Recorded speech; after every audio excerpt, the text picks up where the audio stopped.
Okay, welcome to another interview episode of Breakthrough Marketing Secrets. I'm excited for my guest, Craig Andrews.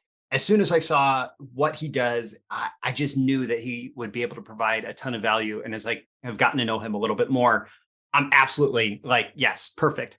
Craig, let's dive in. You use something called a first-time offer as a critical part of both the B2B and B2C sales process, right? So how can this first-time offer speed up selling, closing the client, closing the customer?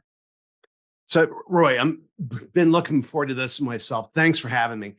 Yes. So let me give some context that will really help nail that in. We work exclusively with high ticket clients. Anybody that has a high ticket offer. And so the problem is, and especially right now, and I'm hearing this very much in the B2B space, that spending has slowed down, because people are afraid of the economy. Fear just slows people down. When you're asking somebody to make a big ticket commitment, they really get cautious. They really slow down and think through things because they fear making a mistake. So I keep a board behind my curtain that has like 188 cognitive biases. And one of the ones that lists there is to avoid irreversible decisions. People work hard to preserve autonomy and group status. Well, if you sign a 5, 6, 7-figure contract, you just lost a whole bunch of that. And so the process ends up being slower. Well, what we found was if we do this little mini project that we call a first-time offer, you build trust, rapid trust right at the beginning. And it actually compresses the cycle because they get comfortable with you. The faster they get comfortable with you, the faster they get comfortable signing that big check or that big contract. That sounds excellent, especially today. And I so agree, and I look forward to diving in much further, but I do have to do the formal introduction, the bio. So Craig Andrews is the principal ally and founder of marketing agency Allies for Me. Using a proven method that mimics the stages of courtship, Allies for Me helps companies find strangers and convert them into high-paying customers. He uses an 8-stage customer value journey as the framework that leads someone from first contact to post-purchase, adding value at each and every stage of the journey, starting with that first-time offer. And when you do this well, your prospect starts asking you to close the deal. And speaking from experience, yes, this relational framework builds trust faster, it drives revenue faster, and it strengthens customer loyalty after the purchase. Craig and the Allies for Me team are consummate students of psychology, that cognitive bias thing, yes, absolutely 100%, and use these insights to supercharge sales engines for clients. Now, Craig, we're going to get serious for a second. You told me ahead of this interview that you have a powerful story where you narrowly escaped certain death. And it actually ties into why first-time offers build trust rapidly and lead to high ticket sales. So let's start with that. Can you share that story? Yeah. So August 10th of 2021, I walked into the emergency room and walked up to the desk and said, I'm having trouble breathing. And they immediately took me behind the curtain, laid me down, put me on oxygen. My wife had parked the car. I hear her on the other side of the curtain saying, "Where's my husband? Where's my husband?" They say, "Ma'am, you need to leave." This was during COVID. They weren't letting family into the hospital. Jeez. My wife was frantic. I certainly couldn't shout, couldn't let her know I was so close, but they wouldn't have let her back anyway. And so they ended up admitting me. And about 11 days later, they came to me and they said, "Hey, we're going to give you something that's going to help you sleep tonight." I wish I'd asked what that was. They ended up shooting me full of morphine, which, if you know anything about morphine, it's not great if you're having respiration problems. Yeah. Well, a few hours after that, they called my wife and they said, she heard me screaming in the background, "No ventilator, no ventilator." And they said, "Well, we need to put him on the ventilator." She said, "Well, he doesn't want to go on the ventilator," because at that time, if you went on the ventilator, this was Delta variant. If you went on the ventilator, it was certain death. Everybody died. As a Yeah. matter of fact, I'm the first one that left that ICU alive. Jeez. Yeah, and very few followed me. Well, my wife said, "Well, he doesn't want to go on the ventilator," and the doctor laughed at her and he said, "Well, he'll be dead in 24 hours." God. And she's, yeah, yeah, yeah, he was a piece of work. Um, and the and she said, "Well, how many people have you had survive on the ventilator?" And he said, "None. None have survived." And so they ended up putting me on the ventilator. And she said, "Well, if he's going to die, he's not going to die alone." They said, "Well, you can't visit. We're not letting family in." She said, "Wrong answer." And my wife basically bullied the hospital into letting her visit, which I'm so thankful she did, because I'm not sure I'd be here today if it weren't for her doing that. Yeah. Good for And her. yeah, she was awesome. And so for an hour a day, she came into my room. That's all they gave her, was 1 hour. But for that hour, she'd come in, she would kind of touch me. She was trying to stimulate all my senses, physical touch to let me know I was there. She would sing to me, she'd pray over me, and she'd say words of encouragement. And um, and and I was out. I was out for 6 weeks, and beyond all expectations, the doctors kept telling her he's going to die. They actually had her meet with hospice to plan the day they were going to pull the plug. And but I woke up 6 weeks later. Now, here's the fascinating thing that happened. In my 6 week coma, my view of the doctors plummeted. My trust fell through the floor. Yeah. My trust in my wife went through the roof. Yeah. And this is bizarre. I'm asleep the whole time. And, about a week and a half later, my brain was scrambled for about a week and a half after I first woke up. And I was having to sort truth from reality. And so I called my wife over because I'd been having these dreams, and these dreams, they were my reality. I believe these things really happen. And I said, "I'm going to tell you some things. I need you to tell me if this really happened." And I said, "Have we been to Louisiana?" And she laughed and said, "No, not Louisiana." I was like, huh. Because in my world, I was in a resort in Louisiana convalescing. And you came into me and you put your hand on my left shoulder. And you say, "Craig, this is Karen. I'm your wife. It's going to be okay." And she sat back and she looked at me and she said, "Craig, I said those exact words when you were in your coma." Yeah. And so it hit me that while the doctors were speaking death and despair around me, assuming I couldn't hear, Yeah. my wife was speaking life and hope into me. And it reminds me, and I started putting it together. It was like, it's kind of like that Maya Angelou quote. Yeah. People will forget what you said, they will forget what you did, but they will never forget how you made them feel. And my wife made me feel wonderful and valued.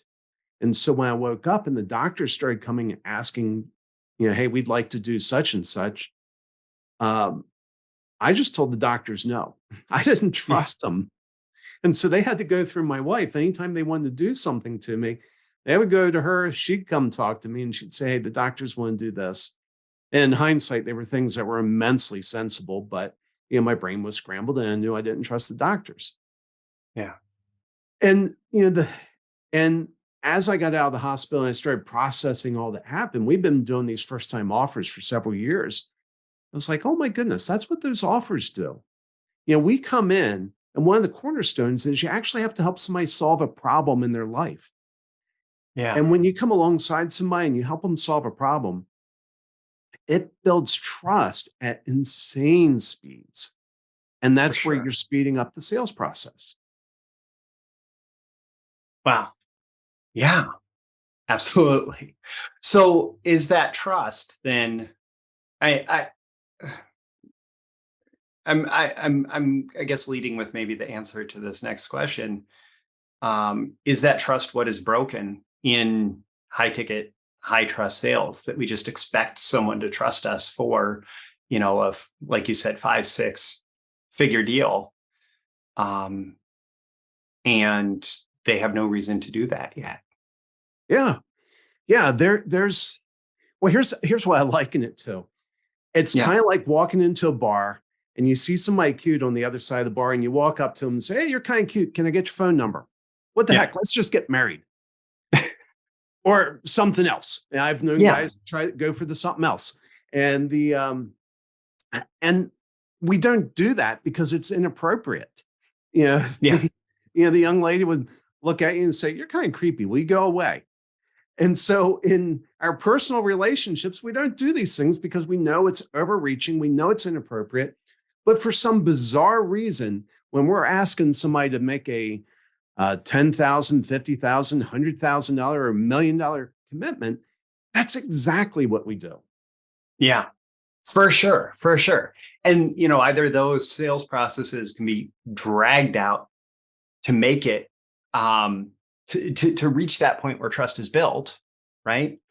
Or we can accelerate that sales process with the first time offer, right? So what makes what is a first time offer? What's a properly structured first time offer? And what makes this such an effective way to, I want to say hack, I kind of hate the word hack, but to hack that trust building process. Yeah. Well, so Roy, I know your audience they love the direct response world, and they love great minds like Dan Kennedy, Jay Abrams, and so this will make immediate sense. Let me give 2 examples. Okay. And if you've read much of Dan Kennedy, I guarantee you've probably read one of these.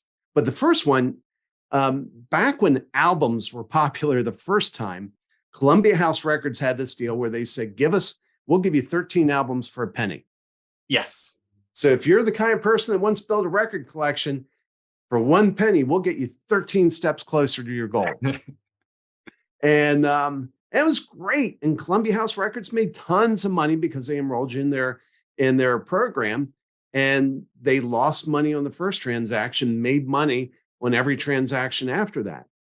Well, that's a simple offer. And so if you're selling a lower ticket, more simple product or service, that's fine. And when I first started trying this in my own business, I tried something like that and it failed miserably. And it turns out that you need a first time offer that matches the complexity of your core offer. So here's an example of a complex offer. I read this in a Dan Kennedy book, and I love it because everybody can relate to it. Doesn't matter who you are, what your background is, you understand this offer. So there was a guy named Bob Stupak that bought some dumpy old hotel at the end of the Vegas Strip. And he renamed it Bob Stupak's Vegas World. It's now the Strat. It was more recently the Stratosphere. So if you've been to Vegas, you probably know which one we're talking about. But Stupak said, give me $396, and I will give you 3 days and 2 nights in one of my deluxe suites. When you arrive, there will be a bottle of champagne waiting for you in your room. All of your drinks on property are free, whether you're gambling or not. Even if you're sitting in one of our entertainment lounges, you pay nothing more for your drinks. Not only that, but for your $396, I will give you $600 of chips to use in my casino. So if we look at what happened, we just moved from a simple offer to a complex offer. This one has 4 deliverables. And we found that effective first-time offers have a minimum of 3, a maximum of 5 deliverables. But that offer does something else that's really cool. I love it because it attracts the ideal customer, the most profitable customer, while it repels the other customers. So if you're somebody that likes to drink and gamble, it's hard to say no to that offer. Yeah. Now, I drink, but if they're probably not going to pour the wine that will make it worth, hundreds of dollars of value to me. They're probably going to give me something that I could buy out of a $10 bottle down at the grocery store. Yes. And I don't gamble. So it's not a very appealing offer for me. But that's important because there's only so many rooms in that hotel.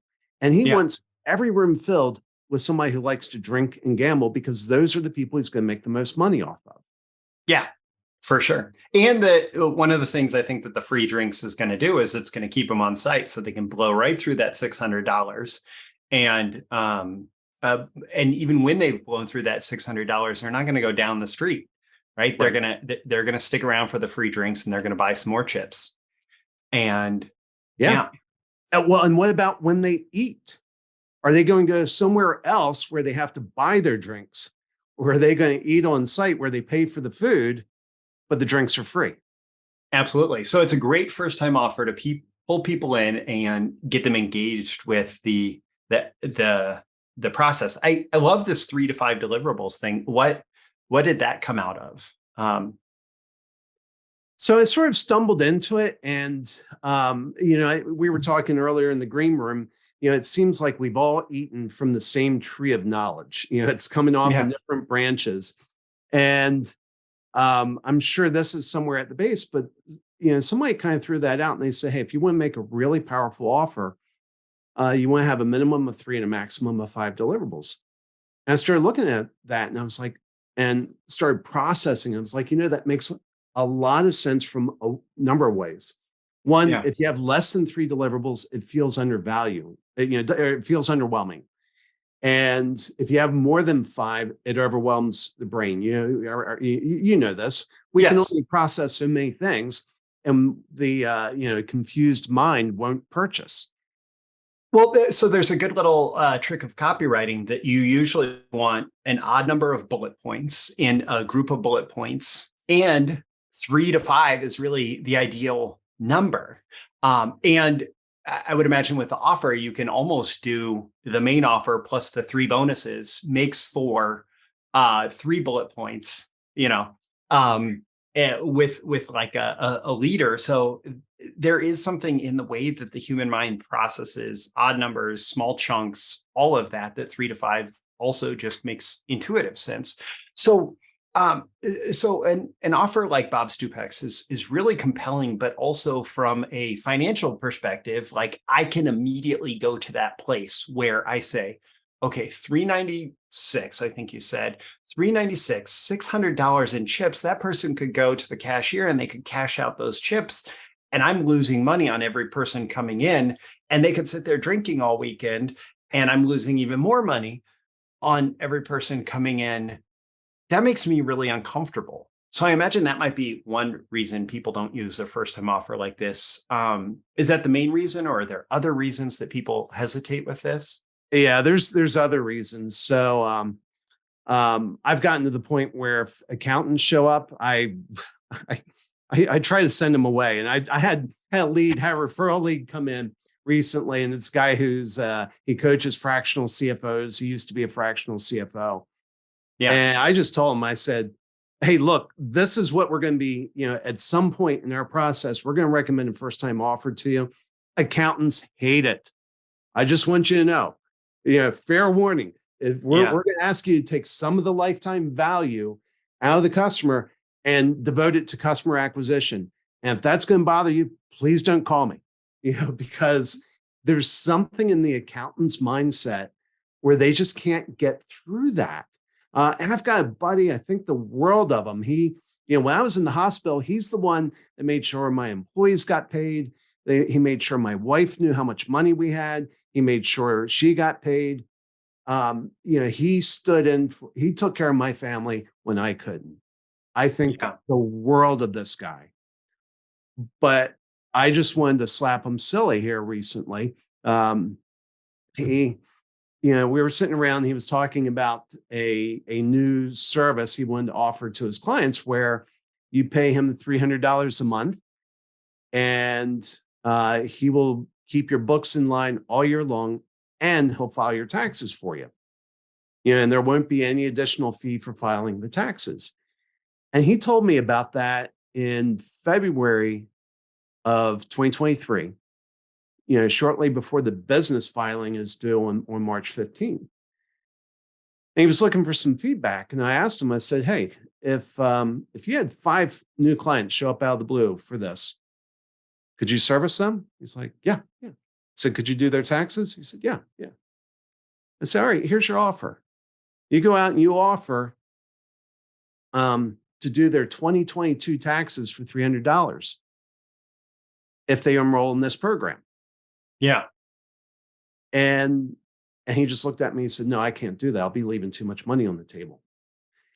And I was like, yes, but you have new customers. You have this revenue stream and they're going to make a lot of money for you. He's like, no, I can't do that. I'll be leaving too much money on the table.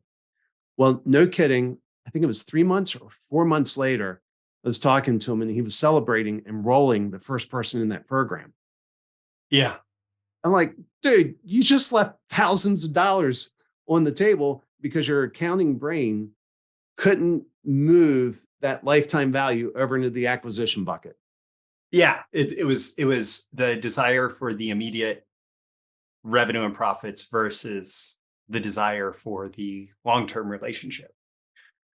Yeah. Which goes back to that initial conversation about, oh, nice to meet you. Would you like to get married? Versus, nice to meet you. Would you like to have coffee sometime? Right.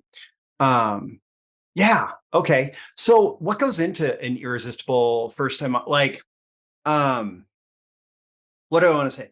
Okay. If we're thinking about this, you said that you do some B2C, but mostly you do B2B, and we're talking higher ticket offers. What's kind of the thinking process behind building an irresistible first time offer? Like if you were going to sit down, maybe not with me, maybe with some other client about structuring this, what's the process that we would go through to figure this out? Yeah. So let me give you kind of a quick high level framework.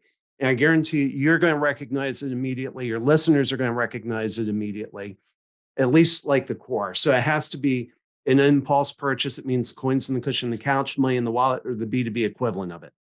Yeah. Here's more importantly, if whoever you're presenting this offer to has to ask permission to spend the money, you've priced it too high. Because what you're trying to do is you're trying to remove all the risk out of taking that next step forward. And in the B2B situation, we usually target below $500 just because most people in an organization with any decision-making authority can spend $500 and nobody's ever going to hunt them down on how that money is spent. Yeah. And so you're taking the risk out. So that's the first thing. The next thing is it has to deliver a disproportionate amount of value to price. We saw that in the Columbia House Records. We saw that in Bob Stupak's example. We aim for 10x. So if we're doing a B2B offer at 500, we're trying to pack $5,000 of real value in it. Not this fictitious value that, your mom said, oh, you're so smart. That's worth, that's worth $1,000 by itself. Yeah, no, none of the false value stacking. I'm talking serious, legit. If they were to go out and purchase this on the open market, they would be paying 10 times the price. Yes. The next thing is it has to solve a problem. And again, I'm sure you're like, yeah, I've heard all this before. But here's one thing we would say: if it doesn't solve a problem, it's not delivering value. And the number one thing I see when I tell people this, they're like, oh, we'll do an audit. Other people say we'll do an assessment, which is a nice word for an audit. There's a couple problems with that. An audit or an assessment or whatever you want to call it doesn't solve a problem. It just highlights the problems that are there. And I've found that there's a limited number of people in this world that want to invite me in to critique them. Yeah. To list all their problems. Yeah. Hey, Craig. Actually, so there is value to listing the problems, but it has to lead to the solution, right? It has to be so hey, Craig, here's all your problems, or hey, Craig, I'm seeing these challenges and here's how you can solve them, right? Or am I completely off base for what you're looking to do here with the first time offer? No, and you're asking, Roy, you're asking such an important question. During the delivery of the first time offer, by golly, if they don't walk away realizing they had more problems than they thought they had, you've failed. Yes. But it's more of a matter of how you do that. And you don't want to make the spearhead of it, hey, we're going to do this audit and pull out all these things. You want to actually promise to solve a problem. Now you can package in there. We've banished the word audit. We use the word gap analysis. Okay. Yeah. Which is another polite word, but it just at least seems I can put it in a more constructive context of, hey, we want to figure out what you have in place and figure out what's missing so we can identify the things to add in there. It's more in the context of solving a problem. But the other thing is, if they can come to the realization of their unaware problems, all the better. So today I was expecting to come through. Now I'm signing a high ticket deal today with somebody who was a complete stranger 3 or 4 weeks ago. I forget what it was. It's like probably about 3.5 weeks. We had never met. We had never talked. We go from first conversation to today, they're signing a high ticket offer or high ticket commitment. And in the process of delivering our first time offer, we just did some exercises where we'd ask questions, and they were reasonable questions. And it was very clear that we were there to help them, but we're strategic in the questions we're asking. And in asking those questions, they start realizing, oh, I'm missing something here. And it's not the poorly thought out, cheesy sales questions like, well, what's the cost of inaction? If you don't take action today, I get the strategy and the psychology behind those questions, but I think anybody who's buying anything has heard that. And as soon as they hear that question, they know they're being sold. And as soon as they know they're being sold, their guard goes up. Yeah. So in terms of helping them discover new problems, absolutely. And that's one of the things that we actually engineer into the process. As a matter of fact, so let me hit a couple of things. You have to solve a problem, but you obviously want to leave problems unsolved, and you want to leave the big problems unsolved so they buy your high ticket item, and you want to lead to the next step, the high ticket item. But one of the things in the 3 to 5 deliverables, we discovered one of the deliverables should be the product of a co-working session, a workshop, where they primarily contribute to the outcome. You're there to ask the questions. You're there to kind of guide the discussion. Think of it as a counselor. Counselors could be a lot more efficient. If you walked in their office in 5 minutes, all right, here's the ways you're screwed up. You're a narcissist. Here's your problems. Go work on those. Well, those counselors don't change lives. The counselors that sit there and listen and ask questions and help you get to the point where you realize, oh, you know what? I think this is an issue for me. Those are the ones that have the biggest impact. And so when one of the 3 to 5 deliverables is a product of a workshop where you're providing the bumper guard, you're providing the framework for them to come to the right answers, and they're the ones that provide the answers, a couple things happen. You trigger at least 2 cognitive biases, the IKEA effect and the endowment effect, so they value it more highly. The other thing that happens is when it comes to, and by golly, your last deliverable had better be painting the step forwards, the next steps. For them to reject that would require that they reject their own work, which most people won't do. That's excellent. So by working alongside of them to help them identify the next steps, the solutions that they need most, and maybe an overview of what those solutions, like what needs to be true for those solutions to happen, what you're doing is you're getting an enormous amount of buy-in. So the only thing that they can do to maintain that consistency is to move forward towards creating those solutions. Yeah. Oh, and I love your language. You just hit on Cialdini's consistency. Yes. Yes. Yeah. So explain what you're thinking there, because I think that's so important, so critical to this process. So if I start to consult with you about developing my first time offer, and you look at my process and you say, well, It doesn't look like you have a great first time offer yet. So let's work on that. And we work together, and I help define what that needs to be, but I'm maybe not completely sure how to actually implement that over the next 4 weeks or whatever. Then if I have designed what that needs to be, but I need help implementing it, then the only thing that makes sense is like, I need to spend those 4 weeks implementing it, right? And I'm going to need help. And because I have designed it with you, the consistency principle says, like, you want to follow through, you want to stand by your word, you want to be the person who you presented yourself to be. So as we've created that together, it only makes sense then that, okay, let's take the next steps together. And you just made the sale. You know, that initial promise, your prospect starts asking you to close the deal. That's what happens. Yeah. And that's also, and there's another place where consistency comes in as well, because by golly, you should charge for your first time offer. Quit giving away crap for free. And there's some reason we can talk about that. But once you've converted them to a customer, it doesn't matter how much money they pay you. When they pay you money, they are a customer. And consistency says the probability of them acting like a customer in the future goes up greatly when they've acted like a customer in the past.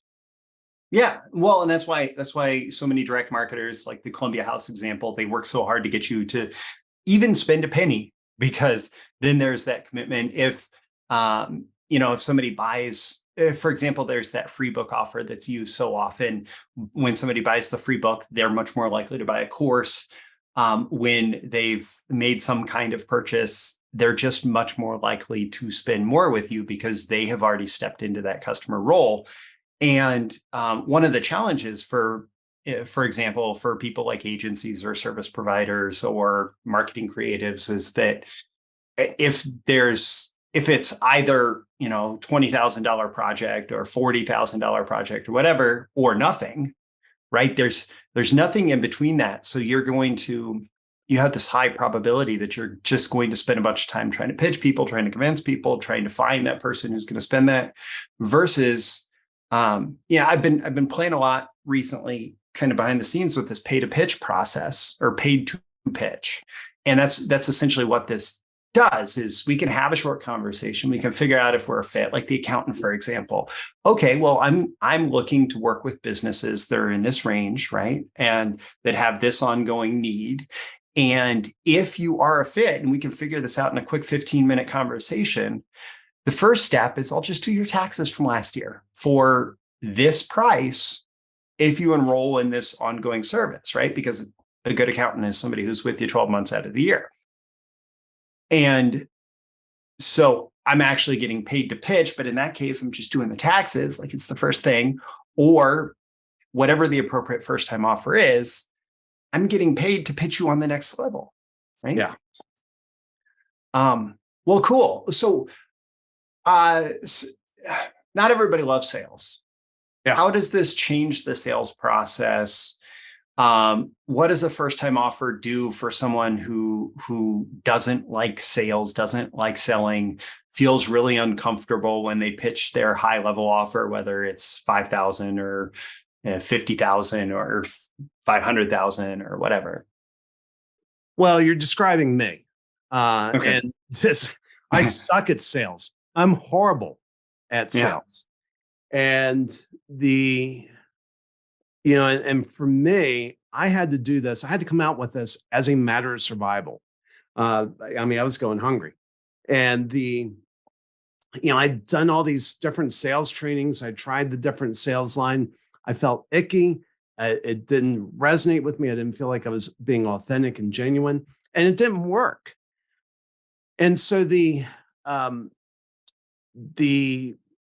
big thing, and I was just telling somebody this yesterday afternoon, the person who signed that big contract right now. I said, do not put a sales quota. Do not give your sales team a sales quota on selling first-time offers. It's going to screw it up from so many angles. And so one of the angles is you want the first time offer to be a filter. I mean, if we think back to Bob Stupak's goal, offer, they didn't want to talk me into that hotel because I wasn't going to gamble. They weren't going to make as much money off me as they could. They would just lose money off me. I would just be money lost. Okay. So they wanted to put somebody else in that room. And so it's a filter. So that's one reason why you don't try to sell it. You just present it. The other reason is, unless you're a bona fide sociopath, when you have an internal need to sell, it changes your body language. It changes your tone of voice. And customers pick up on that. And as soon as they sense it, and they may not even know. I mean, it's triggering alarms in their amygdala and their system one thinking, where they're like, something's going on here. I'm scared. You scare me. I'm going to act guarded. And so only a bona fide sociopath can hide that body language. And so what we tell people is we say, look, your job, the typical sales process that we recommend is spend a few minutes asking questions, very carefully calibrate questions. We call them priming questions that help prime the mind for certain things. Then present what you do and then make the offer. And we say, don't even price out the offer until they ask. You just sit there and say, well, hey, this is what we tell people. Hey, we start everything with a mini project. Here's what that mini project looks like. And we go through it. And at the end of that, we just kind of go quiet. We don't price it out. We wait and we just say, hey, do you have any questions? And that's where we start getting a read on, who we're dealing with. And what I've found is when we price out, they'll say, well, how much is this? By the way, this ties back into the 3 to 5. One of the adjustments I made a few years ago was breaking out. I didn't change the number of things I was delivering, but I changed the way I presented it. It looked like this one big mushy mess of crap. Yeah. And I broke it into individual deliverables, and I saw that increase the perceived value of what we were doing it by breaking it out into different deliverables. Also made it more clear. And usually at that point, it's funny. I can see them, their lips almost quivering. They're like, well, how much is this? And I say, well, if you come back in a few weeks, the price will be, and we usually say, $3,497 or $4,497, something like that. And then we tell them, and this is 100% true. This is not a gimmick. This is the honest truth. I said, one of our core values is decisiveness. We find that we work best with decisive people. And the other thing is, we believe our first engagement with someone should be less than $500. So if this is something you want to move forward with, I'll add in a discount today and bring it down to $497. And then I go quiet again. And I just leave it for them. And it's funny, in those few seconds, I can tell, I know in those first seconds after I price it out, I can tell if they will ever purchase our high ticket offer. Yeah, I get that. How can you tell? It's all in their body language. It's all in their body language. And it's funny, Okay. Let's role play for a second. So you just priced it out. You just priced it out for me. And okay, Craig, it sounds like it's probably, I don't know. That seems really valuable. I think I'm going to want to make that decision. And can I get a hold of you like tomorrow or maybe later this week about moving forward with this and still get that price? So I tell you what, as soon as we hang up, I'll drop something in your email. It's, all you have to do if you want to move forward. It's there. It expires tomorrow night. Okay. Sleep on it. I want you to feel comfortable about this. And there's no need to contact me. If you want to move forward, just act on that and we'll get started. If not, no worries. And am I going to buy tomorrow? Usually the people who have to sleep on it usually don't. All right. On the other side, okay, that's we're on Zoom here. That you said it's $497 if I do it, right? Yeah. Could you drop that link in the chat? Like, yeah, I'm gonna buy, right? Like, right. Yes. Yeah. So like it's good to recognize in this kind of consultative type selling environment that there's going to be a lot of people. Well, depending on how well you disqualify ahead of this call, right? You may have a high percentage or a lower percentage that just are not the type of person who are going to be buyers. And you could spend the next 5 weeks trying to follow up with that person who's like, can I maybe make a decision later this week about this?